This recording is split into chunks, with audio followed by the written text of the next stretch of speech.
ഇന്നലെ സബ്ജി മാർക്കറ്റിൽ പോയപ്പോൾ പച്ചമാങ്ങ കിട്ടിയിട്ടുണ്ടായിരുന്നു കേട്ടോ.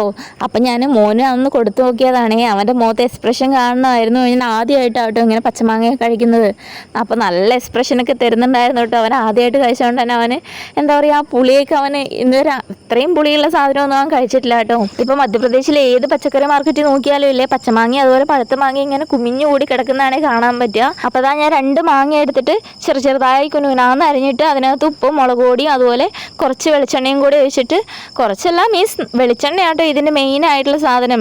വെളിച്ചെണ്ണയും കൂടെ ഒഴിച്ചിട്ട് നല്ലപോലെ മിക്സ് ചെയ്ത് വെച്ച് കഴിഞ്ഞാൽ അതിൻ്റെ ആ ഒരു ഉപ്പും കൂടെ പിടിച്ച് കഴിഞ്ഞാൽ നല്ല ടേസ്റ്റ് ആയിരിക്കും. ഈ വെളിച്ചെണ്ണയുടെ ഫ്ലേവർ ഇല്ലേ, നല്ല ടേസ്റ്റ് ആട്ടോ ഈ മാങ്ങയായിട്ട് മിക്സ് ചെയ്യുന്ന സമയത്ത്. അപ്പോൾ ഇതെല്ലാവരും ഇങ്ങനെയൊക്കെ ഉണ്ടാക്കി നോക്കാറുണ്ടോന്നും അറിയില്ല, പക്ഷേ നമ്മുടെ പാലക്കാടൊക്കെ ഇങ്ങനെ ഉണ്ടാക്കി നോക്കാറുണ്ട് കേട്ടോ. ഇങ്ങനെയാണെങ്കിൽ അധികം ഉണ്ടാക്കുക, സിമ്പിളായിട്ട് ഇങ്ങനെയൊക്കെ അച്ചാറിടാറുണ്ട്. പിന്നെ അതാ ഞാൻ മത്തനാട്ടോ ഒന്ന് കറി വയ്ക്കുന്നത്. അപ്പോൾ അതാ ഞാൻ പെട്ടെന്ന് തേങ്ങയൊക്കെ ചിരകി എടുത്തിട്ട് മത്തൻ ഓൾറെഡി ഞാൻ കുക്കറിലിട്ട് വേവിച്ചെടുത്ത് കഴിഞ്ഞിട്ടോ 2 അടി അടിച്ചാൽ മതിയാകും.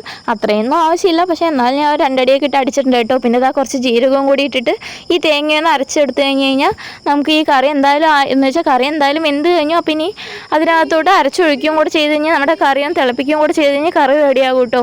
ഈ ചെറിയൊരു എലിശ്ശേരി പോലെയൊക്കെയാണ് ഈ വെച്ചിരിക്കുന്നത്, പക്ഷേ കറക്റ്റ് എലിശ്ശേരിയൊന്നും ആയില്ല.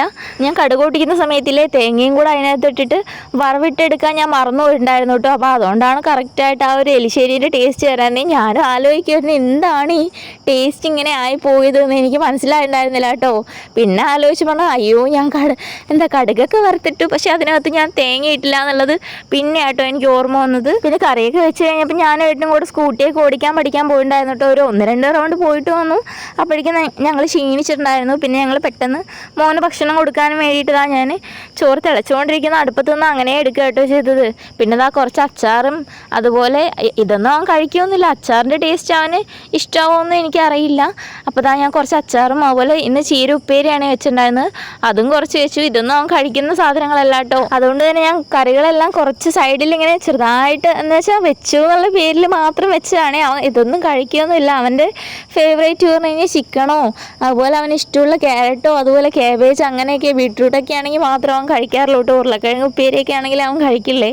പിന്നെ ഞാൻ മത്തനും അതുപോലെ ഒരു 2 പീസ് ചിക്കൻ്റെ പീസ് ഉണ്ടായിരുന്നു, അപ്പോൾ അതും കൂടെ വെച്ച് കൊടുത്തു കേട്ടോ. ചിക്കൻ ഇന്നലെ വെച്ചതല്ല, മീൻസ് പുറത്തുനിന്ന് മേടിച്ചിട്ട് വന്ന ചിക്കൻ ആയിരുന്നു. അപ്പോൾ അതൊന്ന് ജസ്റ്റ് ചൂടാക്കിയിട്ട് അതും കൂടെ അവന് വെച്ച് കൊടുത്തു കേട്ടോ. അപ്പോൾ ഇന്നത്തെ അവൻ്റെ കാര്യം എന്തായാലും കുശാലായ, കാരണം ചിക്കൻ ഉണ്ടെങ്കിൽ പിന്നെ അവൻ വയറ് നിറയെ ചോറ് കഴിച്ചോളൂ കേട്ടോ. പിന്നെ ഞാനും ഏട്ടനും മുടി വെട്ടാനും വേണ്ടിയിട്ടൊന്ന് പുറത്ത് പോയിട്ടുണ്ടായിരുന്നേ. അപ്പോൾ ഞാൻ ജസ്റ്റ് ഒന്ന് വീഡിയോ എടുത്തിട്ടുണ്ടായിരുന്നു. പിന്നെ ഞങ്ങൾ ഒരു കടയിൽ കയറിയിട്ട് മാംഗോ ജ്യൂസൊക്കെ കുടിച്ചിട്ടുണ്ടായിരുന്നു കേട്ടോ.